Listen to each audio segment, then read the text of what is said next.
One of the key issues in economic recovery is going to be developing the enterprise sector, industrial policy, growing new sectors, growing jobs, especially in the indigenous firms.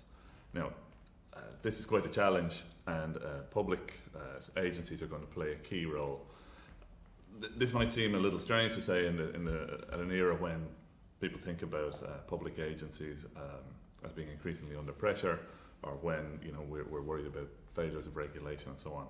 But in fact, we have a strong record in Ireland in terms of public action to support enterprise.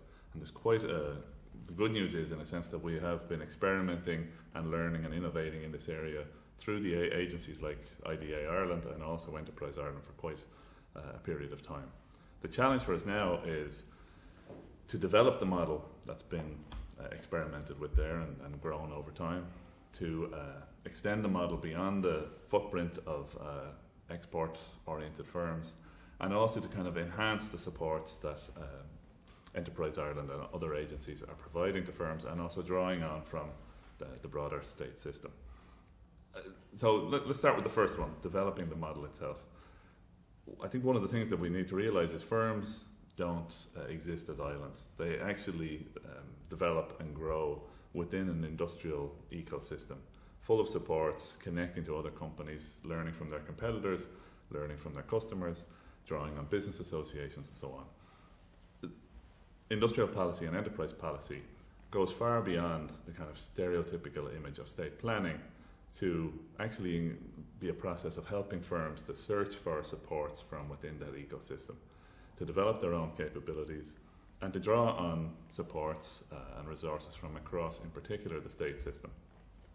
So Enterprise Ireland, for example, helps firms draw on management expertise from other companies. It helps firms to access technical knowledge. It helps them access finance. And where it learns that there are gaps in the public system of supports, oftentimes the industrial development agencies are able to put pressure on the policy system to enhance those supports. For example, in the area of venture capital and finance, where Enterprise Ireland have been leading over the years in providing that and encouraging other private companies to get into the venture capital sector. So I think the first challenge there in developing the model is to actually name the model for what it is, not a system of rigid state planning, but in fact a system of very creative engagement with firms, where the industrial development agencies work as a crucial link between the public sector in general and the private sector and these kind of developing firms that are often under quite severe pressure.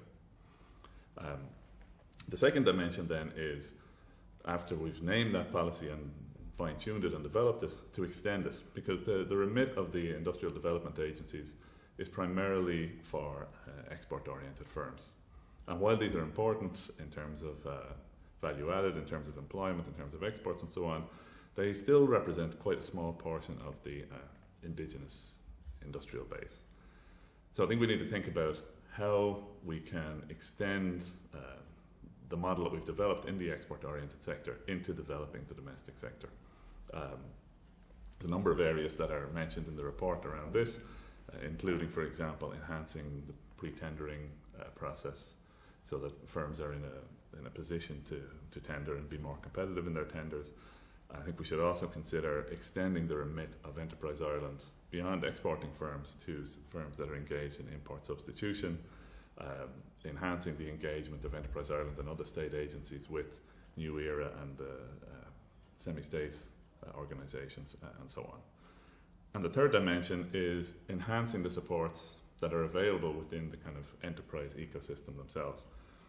Credit is a key issue here. It's quite clear at this stage that there's a problem with credit in the economy. It seems unlikely that, as my colleague Michael Sullivan and myself have shown, that the private sector is going to be able to fill that gap, and it's crucial that we develop this through support for venture capital and also for the state investment fund and ultimately a state investment bank. There's other areas here where, around labour for example, where engagement with the activation and training will be a key element to integrate into industrial policy, and also supporting and maintaining research and crucially networking firms with the research that is going on in universities and elsewhere. So there's a key coordinating role there and a creative role for industrial and enterprise policy. And the challenge for us now in terms of, and it's an urgent challenge at the current time, is to develop that role, the model that we have already, to extend it beyond the export sector and to enhance the ecosystem and the supports that are available for firms and for public agencies to draw on.